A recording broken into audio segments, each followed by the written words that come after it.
cumprimentar o presidente Maurício Azevedo, a oportunidade de estar com o senhor novamente, o senhor que é presidente dessa instituição tão importante para o Rio de Janeiro e para o Brasil. Cumprimentar o Daniel Mazola, cumprimentar os vereadores Raimon, Renato Cinco, meu colega na Assembleia Legislativa, Marcelo Freixo. Dizer, Freixo, que eu lamento muito, talvez nunca tenha dito isso, mas lamento muito não ter tido a oportunidade nas últimas eleições de disputar sozinha, porque talvez tivesse contribuído mais para o debate, talvez tivesse dividido mais o eleitor, talvez tivesse até te ajudado a chegar ao segundo turno.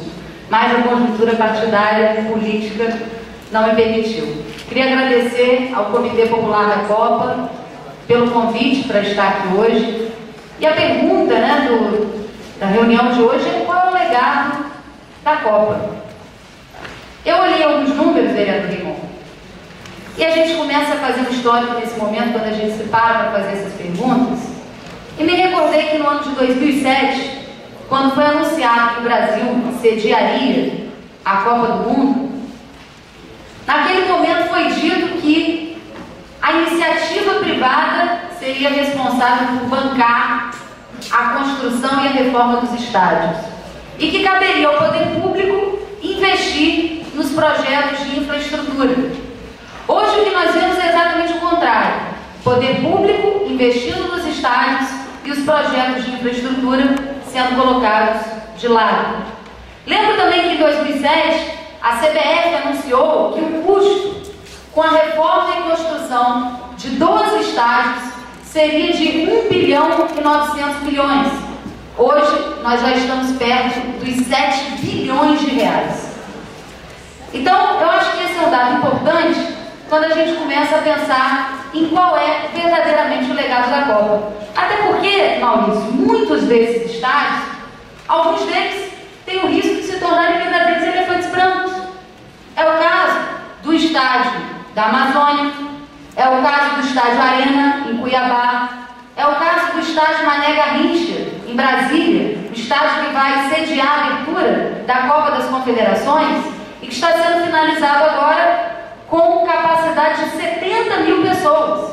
Sendo que no Campeonato Brasiliense a média de público, Maurício, foi de 1.154 pessoas. A partida que teve mais gente teve 2.300 pessoas. Então, se gastando uma fortuna num estádio que depois possivelmente se tornará um verdadeiro elefante branco. Isso eles consideram mais um legado da Copa. 1/3 dos 90 projetos de infraestrutura estão com as suas obras atrasadas.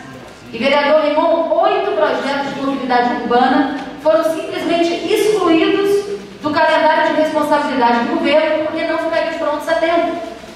Projetos importantes, porque são projetos de mobilidade urbana, algo que realmente funcionaria como um legado verdadeiro para a população. Talvez o mais grave de tudo isso seja a discussão que nós estamos travando aqui no Rio de Janeiro, do que eles chamam de legado, que para nós é um atraso: a privatização do estádio do Maracanã. Nós montamos um grupo, né, contra a privatização desse estádio, entramos com 5 ações, entre ações na Justiça e no Ministério Público. 2 dessas ações eu entrei com um grupo de deputados, outras 3 ações entrei diretamente, sozinha, e estamos brigando contra a privatização do estádio. Tudo que a gente pode fazer para atrasar o processo, o lançamento do edital de licitação do estádio, nós fizemos. Tentamos anular no Ministério Público aquela audiência pública vergonhosa que eles convocaram, que foi um verdadeiro tumulto, onde o Regis Fischler, Maurício, ele falava, protegido por guarda-chuvas, de tanta bolinha de papel e bolinha de outras coisas também, porque até fezes jogaram lá. Você vê o tumulto que foi na audiência. Como é que existe clima de debate numa audiência que termina com pancadaria, com cadeira voando? Aquela audiência pública tinha que ter sido anulada, tinha que ter sido cancelada e outra audiência pública tinha que ter sido convocada. Mas infelizmente nós não tivemos sucesso para tentar anular aquela audiência, porque em muitos momentos o judiciário acaba sendo conivente com as ações do governo. Eu voltei semana passada no Ministério Público para tratar de um outro assunto e questionei algumas ações que nós demos entrada no Ministério Público. E descobri que algumas dessas ações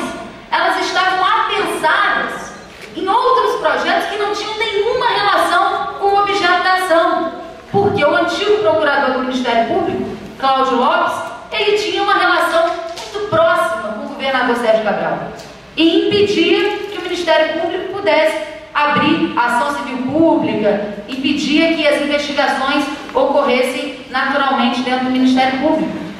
Lançamos no ano passado um projeto que foi assinado por 32 deputados para que fosse convocado um plebiscito para que a população escolhesse se nós privatizaríamos ou não o estádio do Maracanã.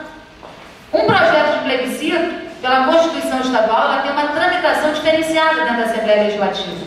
A Comissão de Justiça teria um prazo de 10 dias para dar o seu parecer. Isso foi no dia, deixa eu lembrar o dia, 9 de dezembro do ano passado. Até hoje, a Comissão de Justiça não deu o parecer. Eu solicitei que o parecer fosse dado oral, no plenário da Assembleia, e que fosse incluído o projeto na ordem do dia. Infelizmente, o presidente da Assembleia negou o nosso pedido, ainda que o regimento o obrigasse. Entrei então com um mandato de segurança na Justiça, obrigando a inclusão do projeto na ordem do dia. A Justiça negou e disse que não havia urgência. Agora nós estamos entrando com um novo mandato de segurança, afirmando que, como o edital de licitação já foi lançado, existe urgência. E além da urgência, a obrigatoriedade de cumprimento do regimento interno da Assembleia Legislativa, que infelizmente tem um regime extremamente presidencialista, que não respeita os ritos regimentais da própria casa. Todo dia, toda semana, é uma ação nova que a gente tem que ficar entrando na Justiça para cumprir aquilo que o regimento já nos permite. Então, é uma verdadeira vergonha. Nesse processo de privatização do Maracanã, nós estamos vendo, coisas absurdas acontecerem, como a demolição da 10ª melhor escola do Brasil, a Escola Friedenreich, que nós estivemos todo o tempo ao lado dos pais, dos alunos e professores, defendendo a manutenção da escola. Por que a educação, a cultura e o esporte não podem andar juntos? Eu sempre perguntei, que legado é esse que nós vamos dizer para o mundo inteiro que nós vamos destruir uma escola que é a 10ª melhor do Brasil e que leva o nome de um jogador, o Friedenreich, que tem tudo a ver com a Copa, tem tudo a ver com as Olimpíadas. Nós podíamos estar dando uma sinalização muito positiva para o mundo inteiro, mas não. O olhar capitalista, o olhar privatista quer a demolição da escola. Quer agora a demolição, não mais a demolição do Museu do Índio, mas a transformação do Museu Olímpico, que nós também não aceitamos. E o mais absurdo de tudo foi ouvir o governador Sérgio Cabral chamar os índios de invasores.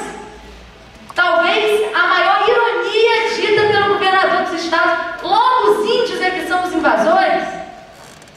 Então, tudo isso a gente vê acontecendo justamente por causa do processo de privatização. Porque se não fosse o processo de privatização, não haveria necessidade de nada disso. Porque outras reformas já aconteceram para o Campeonato Mundial Interclubes, para o Pan-Americano, e não foi demolida nenhuma escola, não foi demolido nenhum museu. O problema não é a existência da escola e do museu.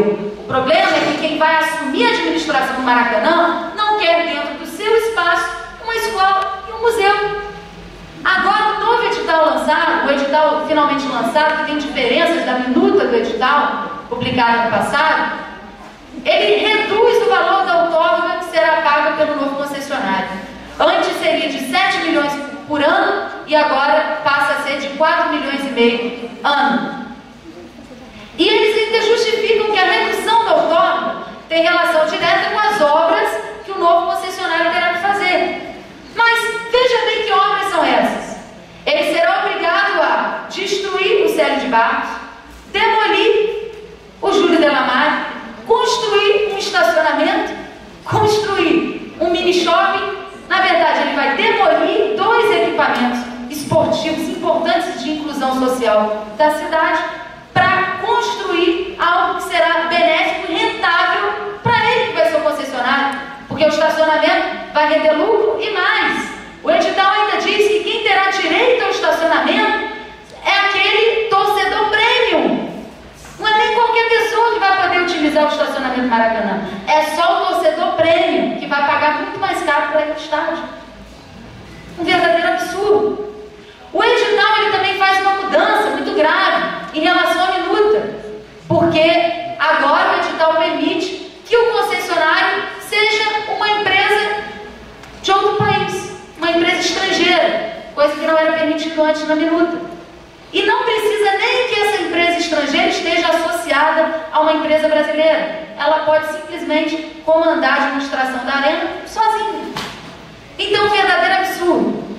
Nós estamos lutando com todas as forças que nós podemos, com todos os instrumentos legais que nós podemos para tentar impedir isso. Mas nós sabemos que não é tão simples. Olha, eu peguei, Maurício, até uma questão muito antiga da lei orgânica do município. Teve gente até que não entendeu. Falou: Clarissa, você quer agora tirar o Maracanã do estado do Rio de Janeiro e passar para a prefeitura? Não foi isso. A lei orgânica da cidade do Rio de Janeiro diz, nas suas disposições transitórias, porque o que aconteceu com o Maracanã? Quando houve a fusão do antigo estádio do Rio com o estado do Rio com o estado da Guanabara, tudo que pertencia à capital e ao restante do estado passaram a ser de responsabilidade do governador à época. O que o governador fez? Ele, por decreto, ele ia devolvendo à cidade do Rio de Janeiro o que poderia ser feito da cidade.